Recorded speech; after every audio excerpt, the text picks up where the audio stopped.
Bonjour à tout le monde. Déjà, merci à vous d'être présents ce matin. On va vous faire un petit résumé de la réunion qu'on a eue hier après-midi à la région à Bordeaux avec Alain Rousset et son cabinet. Alors ça a été quand même, tout d'abord il a été à notre écoute, il a été très attentif à ce qu'on lui a dit, il nous a laissé parler. Avec les moyens qu'il a, il va solliciter les ministères qu'il faut pour essayer de faire que Condat puisse vivre encore des années, chose dont lui il est quand même très très pessimiste. Il va également renvoyer encore un courrier à la direction du groupe, il y a la direction ici sur le site, car il a bien peur que si on n'arrive pas à faire redémarrer la machine 4, le site est amené à disparaître très très rapidement.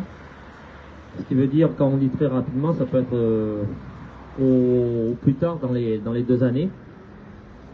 Et il a fini par nous dire que la meilleure des choses qui pourrait arriver à Condat, c'est qu'on soit vendu. Voilà. Et bien sûr racheté. Donc ils vont faire en sorte, lui avec les contacts qu'il a, le cabinet Secafi qu'on emploie, sont partis sur une recherche d'éventuellement repreneurs du site, bien entendu à condition que l'État veuille nous vendre. La seule chose que veut l'État, c'est la mort de Condat. C'est clair, il n'y a pas autre chose que ça. L'État veut la mort de Condat. Voilà. Maintenant, pour revenir à la mobilisation, c'est de plus en plus difficile, on s'en rend compte ce matin. Je crois qu'il faut que, je l'avais dit le lundi, et je vais me répéter, quoi. Voilà. Et Patricia l'a dit hier soir, je crois qu'il faut que, personnellement, on appelle nos collègues et leur dire de venir. On n'a pas le droit, nous, par exemple moi et tant d'autres qui sont là, être payés à 100% et demander à des gens de perdre de l'argent. Ça, on n'a pas le droit. Il faut qu'on soit plus nombreux. Il faut qu'on soit plus nombreux. Il faut qu'on arrive à maintenir ce piquet de graines. Juste nous, en étant de repos. Celui-là qui est du matin, il va travailler. L'après-midi, il vient 2 heures. Ça suffit. On ne demande pas de rester toute la journée. Il y en a qui sont là depuis lundi. Ils font du 19h sur 24. Un autre vont s'essouffler. Et quand eux vont être essoufflés, on n'en parlera plus. Donc, s'il vous plaît, tous, appelez, je sais pas, votre collègue, votre copain qui viennent. On ne demande pas de venir 24 heures sur 24, mais si tout le monde fait l'effort 2 heures, 3 heures, ça va passer, quoi. Il faut qu'on arrive à continuer à bloquer le site. De bloquer le site, ça nous empêche que le chantier de la chaudière avance. Et ça, la chaudière, ça les embête. Parce que même la marge de la 8, elle n'est pas chargée. Elle n'est pas chargée, la 8, les gars. C'est pour ça qu'on vous dit qu'on est mort. Elle n'est pas chargée. La seule machine qu'on a sur le site, elle tourne à 7-8 jours par mois. Il ne tournera pas beaucoup plus. Donc, il faut les gars, qu'on appelle... les gars, vous pouvez aller travailler. Vous avez le droit d'aller travailler. Il faut aller travailler. Mais il faut qu'on demande à nos collègues, à nos copains, à nos confrères des fois, de venir avec nous. Je ne vous demande pas de venir toute la journée, mais il faut venir. Il faut qu'on appelle tous nos copains et qu'on leur dise venez. Voilà. Si le gars qui va travailler à la journée, il embauche à 8h, s'il arrive à 7h15, jusqu'à 8h, il revient après ici, pendant la pause méridienne, il vient casser la côte avec nous, il repart travailler, à 17h il débauche, il reste là jusqu'à 18h, c'est suffisant. Et nous les postés, on a un carnet de roulement, et bien, on se finance un roulement, comme si on travaillait. Si on doit être de nuit, et bien on vient de nuit, si on doit être du matin, on vient du matin, et comme ça on partage les tâches, et on va faire avancer le truc. On n'a que ça. La seule chose qui peut nous sauver, c'est de s'unir et de maintenir ce point de blocage. Si on n'y arrive pas, déjà qu'on a peu de chances de s'en sortir, si on n'arrive pas à faire ça, c'est pas possible. Je regarde tout le monde, et je fixe personne en particulier, mais il faut que tous, chacun d'entre nous, on appelle un copain. Et lui dire, écoute, allez, viens, toi aussi t'es concerné. Je sais qu'il y en a qui ont baissé les bras, je sais qu'il y en a qui en ont marre de l'usine.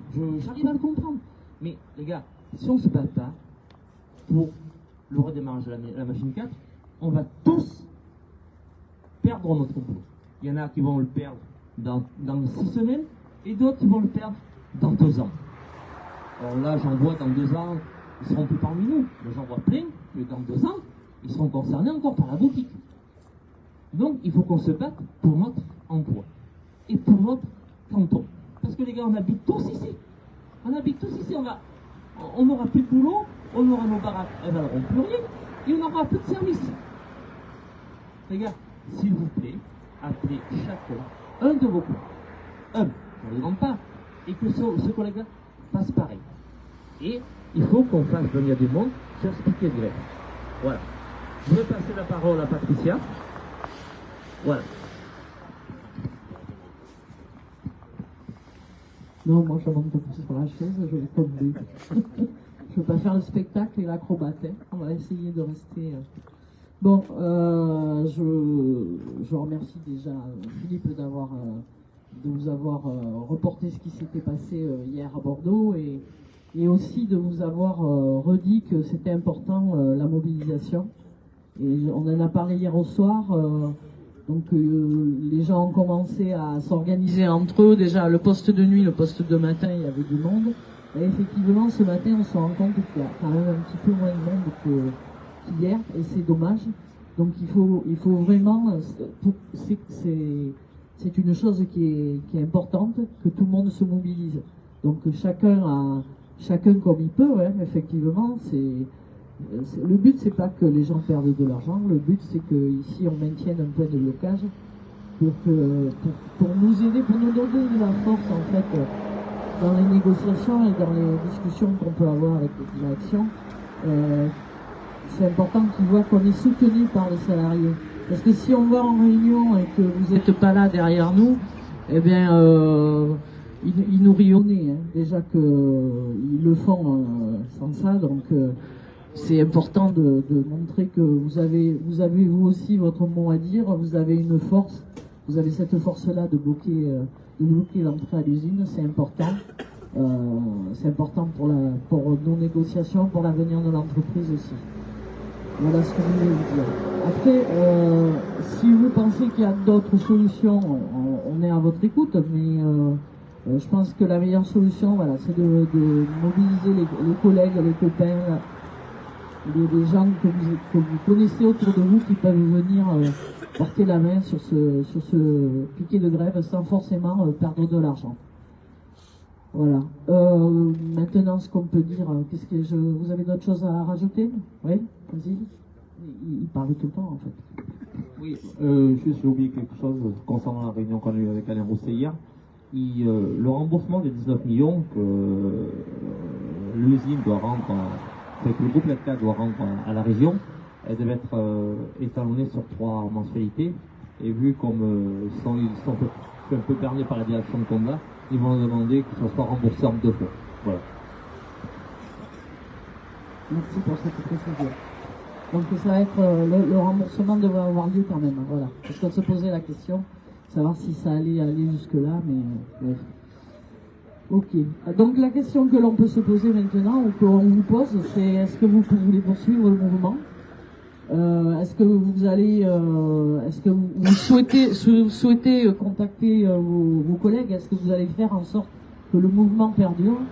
Donc je vais poser la question qu'on pose 2 fois par jour. Qui est pour la poursuite du mouvement? Je vous demande de lever la main, qu'on s'en rende compte. D'accord, merci. Oui, on voit à peu près. La majorité voilà, est largement obtenue. Donc oui, voilà, la seule chose qu'on vous demande, c'est d'essayer de mobiliser vos collègues pour qu'il y ait plus de monde, au moins aux AG, parce que c'est important, c'est là où se prennent les décisions. Si après les gens ils veulent aller travailler, il n'y a pas de souci, pourvu qu'il y ait toujours quand même des gens dans le piquet de grève. Mais déjà aux AG, il faut être là le plus possible.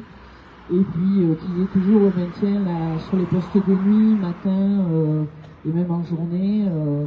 Après il faudra penser au week-end aussi, où il faudra qu'il y ait des gens qui viennent, donc il faut s'organiser en sorte et faire appel à tout le monde, à tous les gens qui peuvent s'investir dans ce combat. Voilà, je vous remercie et on refait un point à 17h ce soir. Ouais, 17h, 17h30 comme d'habitude. Oui, je vous en prie. Quelqu'un qui veut parler. Oui, bonjour. Bon, moi je suis à la retraite, mais j'ai jamais travaillé aux papeteries de Condat.